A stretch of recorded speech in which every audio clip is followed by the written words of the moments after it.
আজকে আজকে ফুল আঁকবো। প্রথমে আমি ড্রয়িংটা করে নিচ্ছি, তারপর আমি কালার করব। ফুলগুলো ড্রয়িং করা হয়ে গেল এবং এখন পাতাগুলো করছি, পাতাগুলো ড্রয়িং করছি। এইভাবে টেনে টেনে দিতে হবে। হয়ে গেল, ড্রয়িংটা করা শেষ। এখন আমি ব্যাকগ্রাউন্ডটা কালার করছি। ডিপ ব্লু কালারটা দিচ্ছি। ডিপ ব্লু কালারটা প্রথমে দিয়ে নিচ্ছি, এভাবে টেনে টেনে দিতে হবে। ব্যাকগ্রাউন্ড দিচ্ছি। আর তো এইখান দিয়ে ফুলের পাতার সাইড দিয়ে আমি কালার করছি। আমি ডিপ ব্লুটা দিচ্ছি, দেখেন টেনে টেনে দিচ্ছি। তারপর আমি লাইট ব্লুটা দিয়ে মিশিয়ে দিচ্ছি ব্লুটার সাথে। হয়ে গেল ব্যাকগ্রাউন্ড। এখন আমি ফুলের কালার করছি। ফুলটা একটু হালকা পার্পল কালারটা দিয়ে তারপর আমি পিঙ্ক কালারটা দিয়ে মিশিয়ে দিচ্ছি। এভাবে মিশিয়ে দিচ্ছি।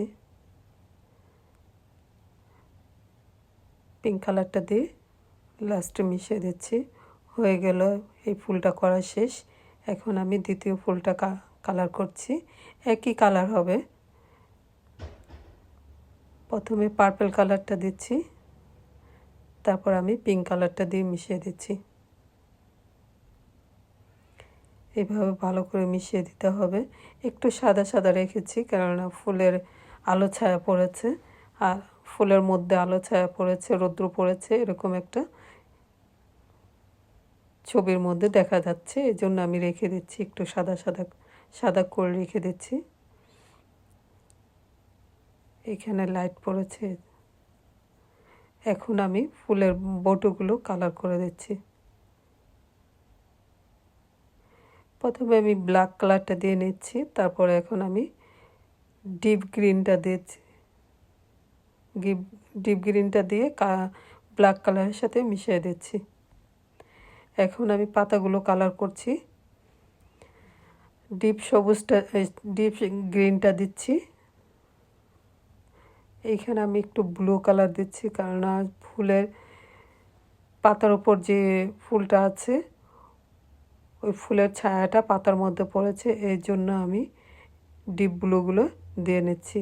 একইভাবে এই পাতাগুলো মধ্যেও দিচ্ছি, কেননা একটা পাতা আরেকটা পাতার উপর পড়েছে, এখানে আলো ছায়া আছে, ছায়া পড়েছে, এর জন্য আমি ব্লু কালারগুলো দিয়ে এখন আমি গ্রিন কালারটা দিয়ে দিচ্ছি সবগুলো পাতার মধ্যে।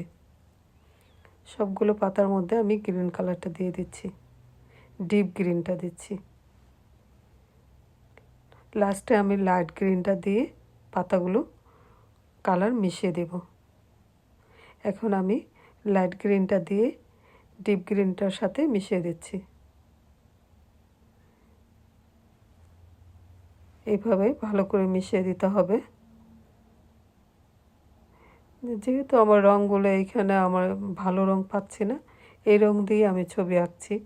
এখন আমি হালকা করে একটু বর্ডার টেনে টেনে দেব কালো রং দিয়ে। এত বেশি ডিপ করব না, হালকা করে করব। শুধু যেহেতু রঙগুলো করছি একটু এলোমেলো দেখা যাচ্ছে, এজন্য আমি বর্ডারটা টেনে দিচ্ছি রং দিয়ে, কালো রং দিয়ে। এভাবে টেনে টেনে দিতে হবে। যে এখন বোঝা যায় না যে আমি যখন রং করেছি একটু এলোমেলো হয়েছে।